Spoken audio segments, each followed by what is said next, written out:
Welcome back. New Bilibid prison in Muntinlupa was filled with the Philippines' most hardened criminals. And they're not kept in cells, but allowed to roam free, dealing in drugs and sometimes murdering other prisoners. As Sonny heard his sentence, he knew the ordeal he had to face. When the judge actually gave the verdict and said, "You're sentenced to death," everything just turned off for me. I just collapsed. You know, nothing worked anymore. I was like a computer and somebody pulled the plug out. The guards just got hold of one either side of me and tried to get me out of there. People were kicking and punching and shouting. It's just like a paid, organised riot with these two guards trying to fight their way out, carrying me like a dead body. Because that's what it was at that time. It was already a dead body. The embassy turned up and the attorney turned up. They were full of apologies. They were saying that they couldn't believe it was impossible and all this sort of thing, but none of it was any good to me. You know, I was a convicted criminal. I was sentenced to death for something I hadn't done. You know, I'd lost everything. You know, most of all was my fears about Vicky, because by now Vicky was also being charged. She'd also been charged with rape. So if I'd been convicted to death, what was going to happen to Vicky? She was out there somewhere, hiding in fear with her husband, going around with police with guns, with a licence to kill her on sight. The same day the prison guards took me to Muntinlupa, which is the big prison rather than the jail, and there I stayed overnight in a place where they orientate you before being taken to death row. I know I was put into a small room. I was the new boy, and the inmates in there wanted to try and get what money I had and everything, but the jailers that had actually transferred me from the jail to the prison had taken everything I'd got, so I got nothing. Next day I got transferred to death row itself, and there things really got hard. I'd come there and I wasn't in any fit state to make relationships or defend myself or anything. I hadn't got any visitors at all. The embassy weren't coming, the attorneys weren't coming. It was like I'd just been abandoned. I managed to get hold of some pills, and I was just thinking about, you know, committing suicide, because I was on my own. And these people were all convicted of some crime whereby they were sentenced to death, and I was in among them. The worst time for me was after I was convicted. For 3 weeks I was on death row without a visitor. They left me on my own. I got no money. I got no food supplies, nothing. And the food, because of the small allowance that they have to buy it with, is so appalling. On death row, for me, there wasn't a day or a night. There was just periods of awake and periods of exhausted sleep. I was afraid, I was scared. People that I was in the dormitory with, one I was sleeping more or less alongside was a guy that needed drugs.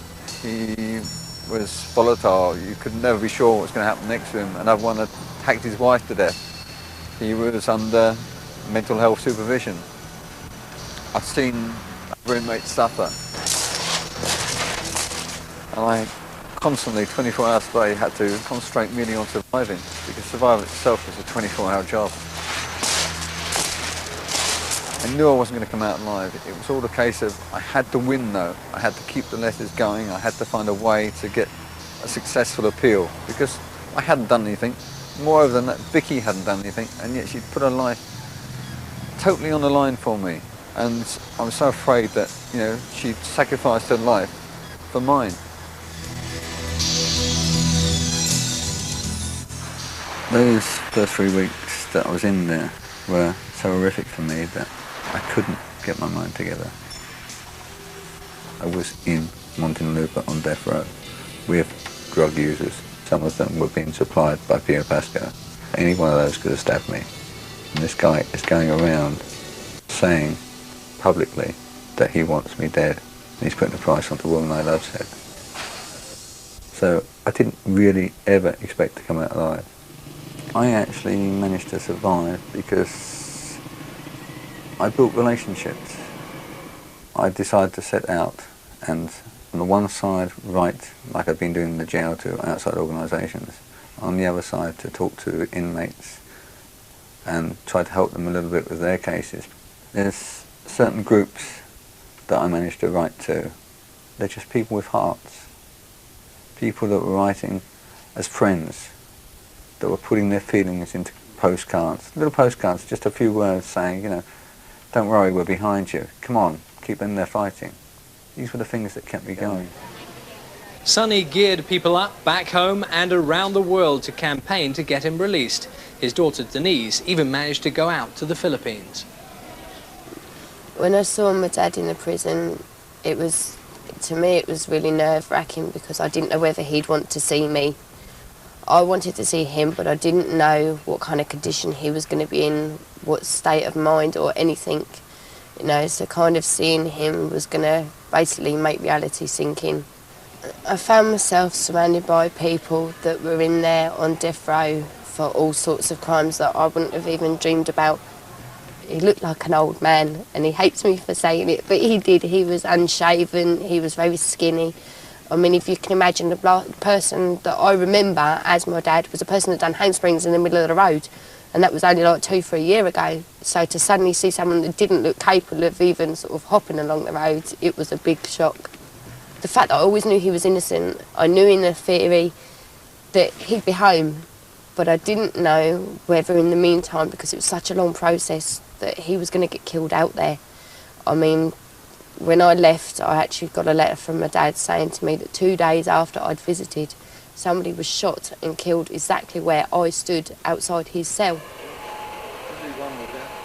One of Sonny's main supporters was Ron Pegram from the League of Life, an organisation which writes to people on death row around the world. I first became aware of Sonny's situation through an article in the newspaper, and I decided there and then that the man needed help. I believed from that article that the man was totally innocent of the charges. And then, much to my surprise, I received a letter from him, and our association actually started from that first letter. There were times of great concern because in his letters you could sense the man was going through terrible depression because sometimes his letters didn't make any sense at all. And that's when he needed more help. And that's what we provided to keep his hopes alive. I knew there was a lot of people on the outside campaigning for me, doing what they could. I was facing 4 years on death row before I'd know what happened to me. And then maybe I'd be finally convicted. Then it takes another 18 months before they execute you. By now, Sonny had spent a year on death row and had no reason to believe that the appeal process would treat him any more fairly than the original trial. Death by lethal injection on this chair would follow if the appeal failed. But for once Sonny was lucky, the head of the Philippines Legal Service, the Solicitor General, intervened. He actually said that the charges against me were total fabrication.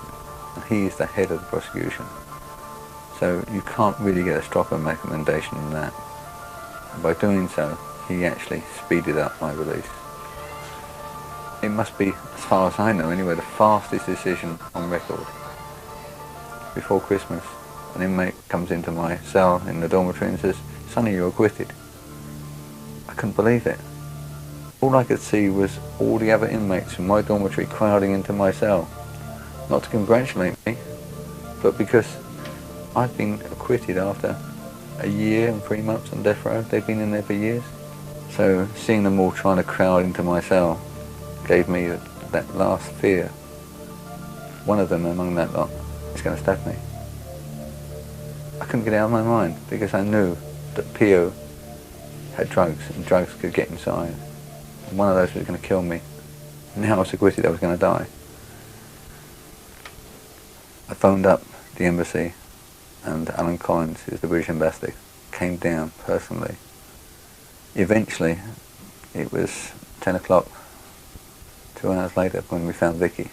Vicky jumped straight into my arms. She was really happy, really over the moon.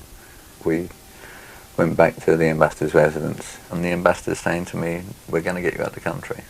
And from what I've heard since, probably they were right to get us out so quickly. The ambassador actually carried our bags onto the plane. And he was there up until the second the plane took off. I actually got a telephone call from a guy. He actually said to me, yes, it is true, your daddy's coming home. I'm actually going to pick him up at 5 o'clock in the morning from the airport. And I was like, and it just, I don't know, it just, everything just sort of come out of me. I just felt really weak, really empty, and it just, yes, it sunk in, but it wasn't like a reality sort of thing. And I was like, well, I'm coming with you. And then we got the worst fear of my life. We got a message over the tannoy. All the persons coming to collect the people from the Philippines, please come to information. That was it. I froze. I started panicking. But fortunately for me and everyone around, it turned out that there was a lot of press trying to hassle my dad. My dad wanted the security guards to sort of rush him through so he didn't have that attention and he could get away safe.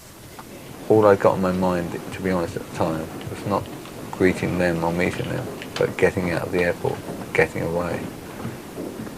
I wanted to be somewhere away from people. I'd still got that fear of people around me. I was looking over my shoulder, looking in all directions. It's something I can't lose. Even now I can't lose it. And finally I managed to get a few hours with them in my own house on Christmas Day. Just a few hours, but it was a tremendous thing to me. You know, it was the first time that I felt that I was not free exactly, but with those that I loved, in a place whereby I didn't have to look over my shoulder, that I didn't have to wait for that knife. So I was able to play with the kids that I hadn't seen. I was able to just sort of relax, just laugh, just smile, just release the tension that now is holding me so tight even while I talk about it. It was the one time that just for a couple of hours I could let go, and I hadn't been able to let go for all those years. Oh, it was tremendous. I mean, especially at Christmas. Like I said, I wanted it for Christmas, but I didn't expect it. So the fact that he was like, bang, he was there in the house on Christmas Day. The kids were over the moon. I was over the moon. That my dad was safe, sound, and in England. I'm no longer in the prison, but I'm still in prison. I can't forget the guys that are there. It never seems to be over. I wake up in the middle of the night. It's on my mind. I find myself unable to concentrate during the day. All the time it's playing there. It'll never go away. It's like, well, when I sign anything, I sign it dead man alive, because although I'm in one way alive, part of me died. And sometimes it just becomes very hard just to cope with normal things in life. Sonny Wilson, from death row to campaigner for justice for others. Even after his return to England, Pio Pasco's revenge has continued. Sonny and Vicky's home in Manila has been trashed, and Vicky's mother has been intimidated and lives in fear of her life. The story of Sonny Wilson is now available in this new book, Death by Lethal Injection, available from Amazon.com and Amazon.co.uk, in which we read Pio Pasco died of an apoplectic fit just 5 months after Sonny's acquittal.